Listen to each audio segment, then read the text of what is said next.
बालाघाट जिले में हुई दुष्कर्म की घटना को लेकर जिला कांग्रेस कमेटी ने कानून व्यवस्था और महिला सुरक्षा पर प्रेस वार्ता आयोजित की, जिसमें विधायक अनुभव मंजारे प्रशासन पर कई सवाल खड़े करते हुए नजर आई। दरअसल बालाघाट जिले से दिल दहलाने वाला मामला सामने आया था, जहां 3 नाबालिग समेत 4 आदिवासी लड़कियों के साथ दुष्कर्म की वारदात को अंजाम दिया गया था।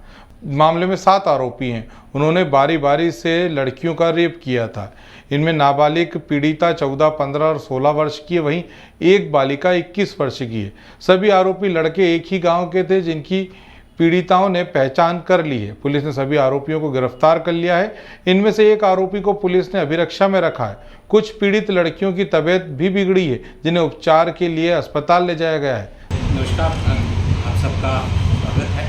आज की इस पत्रकार वार्ता में बालाघाट से हमारी विधायिका मंजारी जी, आप अर्जुन काकोड़िया जी बरघाट से पूर्व विधायक हैं, हमारे दिनेश जी दुर्गे आदिवासी विकास परिषद के जिलाध्यक्ष, आदिवासी कांग्रेस के जिलाध्यक्ष हमारे मकान जी हैं, हमारे कल अंकित निके जी, श्याम दिव्या और शुभम भाई। आज जिस विषय पे पत्रकार वार्ता आयोजित की गई है, मैं आप सबसे कहना चाहता हूं कि आज महिला सुरक्षा एक महत्वपूर्ण मुद्दा पूरे देश में बना हुआ है। महिलाओं की सुरक्षा न केवल एक सामाजिक चेतना है, सामाजिक भाग्य है, बल्कि महिलाओं को सुरक्षा देना, उनके लिए एक स्वच्छंद वातावरण बनाना, एक निश्चित रूप से वो स्वतंत्र रूप से कार्य कर सकें, कहीं भी आना जाना हो, कार्यस्थल हो, वहाँ जो उत्पीड़न होता है, हिंसा होती है, उन सारी चीज़ों से सुरक्षा देना एक महत्वपूर्ण मुद्दा आज बनता जा रहा है।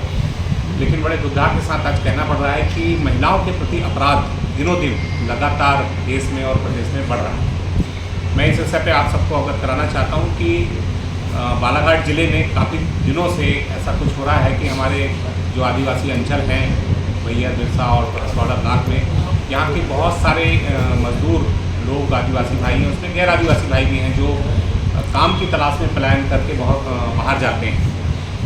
बहुत सारी महिलाएं और बहुत सारी हमारी बच्चियां काम के लिए बाहर जाती हैं।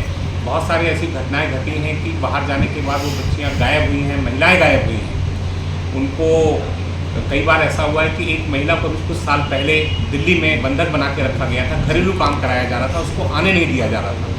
तो एक NGO के सहायता से उस बच्ची को दिल्ली से छुड़ा के लाया गया था।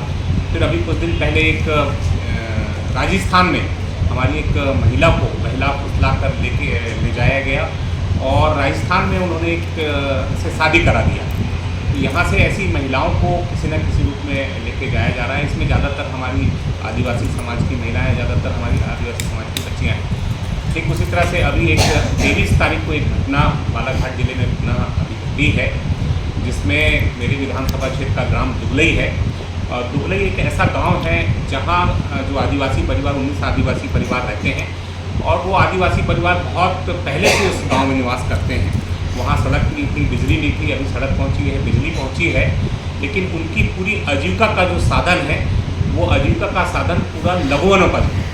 लघु वनज पे संग्रहण करके, उनका विक्रय करके वो अपना जीवन यापन करते हैं और बहुत स्वच्छंद रूप से अपने गांव में वो निवास करते हैं। वहाँ से एक बारात समीपस्थ गांव भगतपुर गोदरी आई हुई थी।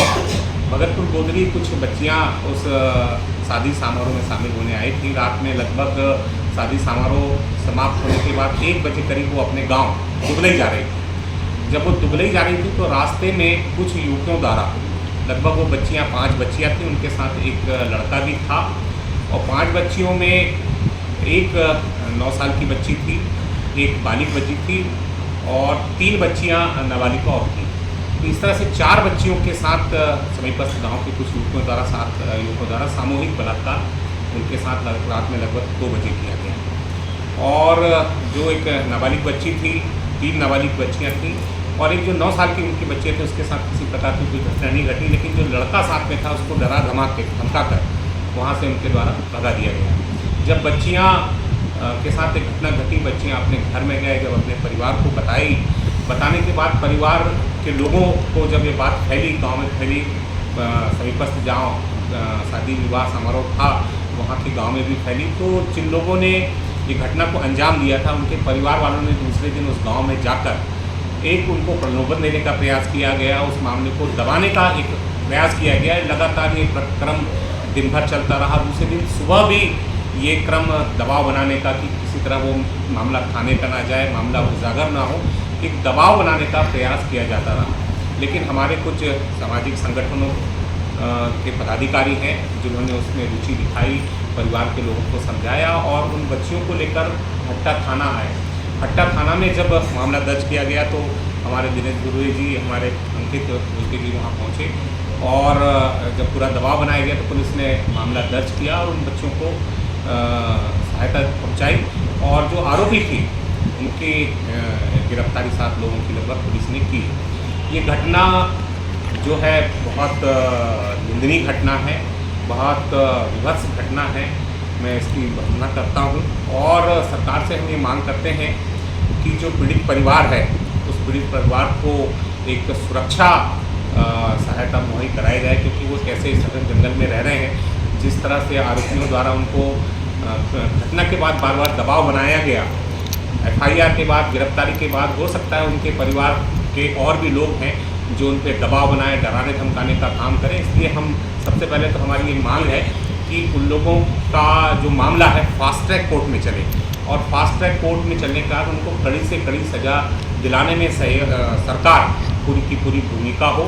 साथ में उनको सुरक्षा व्यवस्था कराई जाए और उनको एक मनोवैज्ञानिक चिकित्सा परामर्श की ज़रूरत है। उन बच्चियों को, जो बच्चियाँ बहुत नाबालिग हैं, तो उन बच्चियों को चिकित्सा परामर्श सुविधा भी सरकार उपलब्ध कराए। साथ में उनको जो आर्थिक सहायता की भी ज़रूरत है, क्योंकि बहुत पीड़ित परिवार हैं, गरीब परिवार हैं, आगे केस लड़ना है, उनको आगे न्याय की लड़ाई लड़ना है, तो उनको ये सहायता सरकार की तरफ से हम मांग करते हैं कि सरकार उनको ये सहायता दे। लेकिन हम लोग जो सामाजिक संगठन हैं, ये जो घटनाएं बार बार हो रही हैं, इन घटनाओं का बार बार हम सरकार को इस ओर ध्यान दिलाते हैं कि महिलाओं की सुरक्षा, आदिवासियों की सुरक्षा सरकार की प्राथमिकता में है या नहीं है।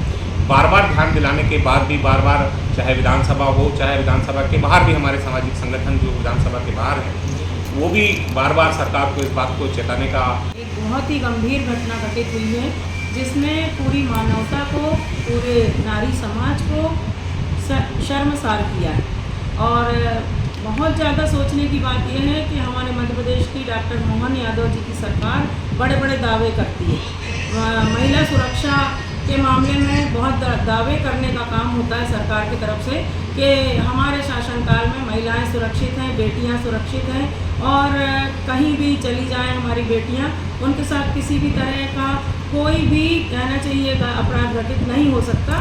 ऐसा हमारे मुख्यमंत्री जी बहुत दमखम के साथ दावा करते हैं। लेकिन हर बार हम देख रहे हैं कि माननीय मुख्यमंत्री डॉक्टर मोहन यादव जी के दावे जो हैं खोखले साबित हो रहे हैं। विगत दिनों जो हट्टा थाना क्षेत्र के अंतर्गत जो घटना घटित हुई है, आदिवासी समाज की हमारी 4 बेटियों के साथ सरेआम उनके सम्मान का खिलवाड़ किया गया, उनकी असमत लूटी गई और उसके बाद उनको इतनी दहशत में डाला गया कि वो थाने में रिपोर्ट ना कर पाए, अपने ऊपर हुए जुल्म जाति के खिलाफ वो आवाज़ ना उठा पाए।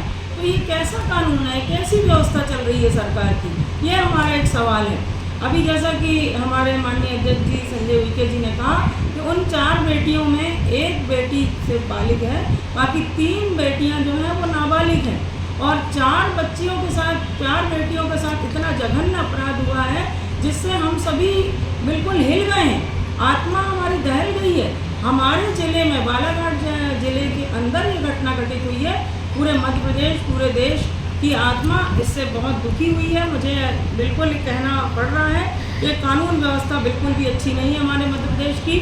हमारे जो गृह मंत्रालय है वो हमारे प्रदेश के मुख्यमंत्री डॉक्टर मोहन यादव जी के पास है और मुख्यमंत्री के पास अगर गृह मंत्रालय है तब तो कानून व्यवस्था और दुरुस्त होना चाहिए और मजबूत होना चाहिए।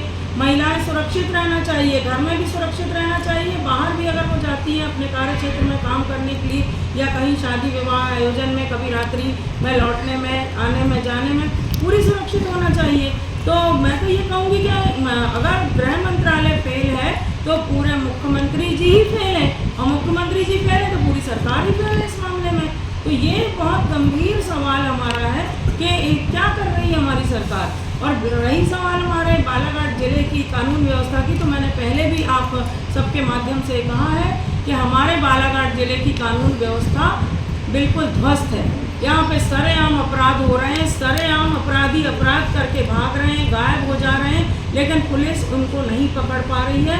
आप देखिए बालाघाट शहर की हम बात करें, जहाँ हम बैठे हुए हैं, यहाँ पर लगातार चोरियों की घटनाएं होती चली जा रही। अब लोगों को इतना भय हो गया है कि वो शादी विवाह का जो भी सीजन इतना महत्वपूर्ण चल रहा है, नाते रिश्तेदारी में बहुत लोगों के शादी विवाह चल रहे हैं, लेकिन लोग घर बंद करके ताला लगा के नहीं जा पा रहे हैं। शहर के जो उपनगरीय क्षेत्र हैं, पटेरा चौकी का इलाका, बूढ़ी का इलाका, सरेखा का इलाका, मोती नगर, नर्मदा नगर, निर्मल नगर, यहाँ पर सरेआम चोरी कर रहे हैं, डकैती कर रहे हैं, चोरी करके गायब हो रहे हैं, पुलिस उनको पकड़ नहीं पा रही है। अभी विगत दिनों हमने देखा कि हमारे पत्रकार भाई के ऊपर सरेआम हमला हुआ। ग्रामीण भारत टीवी के लिए बालाघाट से निकेश चंदेले की रिपोर्ट। टीवी को सब्सक्राइब कीजिए और बेल आइकॉन दबाना ना भूलें।